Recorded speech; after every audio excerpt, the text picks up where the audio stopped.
মহারাজ নিশ্চিতকে আপনি একটি দুঃস্বপ্ন দেখেছি মহারাজ।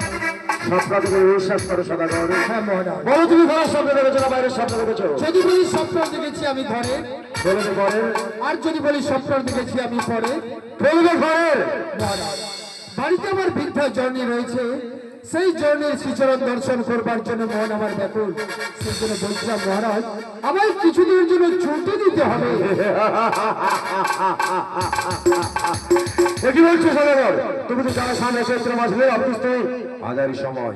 এ সময় তোমায় আমি কোনো মতে ছুটি দিতে পারবো না। মহারাজ এই চঞ্চল মন নিয়ে যদি আমি খাতা কর্মের কাজ করে থাকি তাহলে হয়তো ভুল হয়ে যেতে পারে। ঠিকই বলেছো সদাগর। চঞ্চল বস্তুকে খাতা পত্রে কাজ করতে গেলে হয়তো তোমার ভুল হতে পারে। বেশ বলো কতদিনে ছুটি চাইছো? আপাতত 1 মাস। না না সদাগর না, আমি তোমাকে কোনো মতে 1 মাসের ছুটি দিতে পারবো না। এত করে বলছো তোমাকে আমি 1 সপ্তাহের ছুটি দিতে পারি। মহারাজ 1 সপ্তাহের ছুটি নিয়ে আমার কোনো লাভ হবে না মহারাজ, কারণ বাড়ি থেকে রাজসভায় আসতে আমার 12 দিনের প্রয়োজন, আর রাজসভা থেকে বাড়ি পর্যন্ত আমার 12 দিনের প্রয়োজন।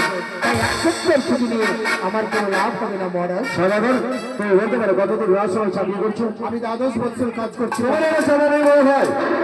আমার আছেন কর্মচারীরা কিভাবে তাদের স্বরাজ্যে যায়, তা স্বরাজ্য থেকে কিভাবে ফিরে আসে? কি করে মহারাজ? আমার বাড়ি দক্ষিণে একটা সত্য যুগের মানুষ সরাবাড়ি আছে। ওই সরাবাড়ি রাজহংস খেলা করছে। তুমি একটু নির্দিষ্ট আরোহণ করলে 1 মাসের পথ 1 নিমেষে যেতে পারবে। বেশ তাহলে এখন আমি আসছি মহারাজ। চলো চলো সরাবাড়ি।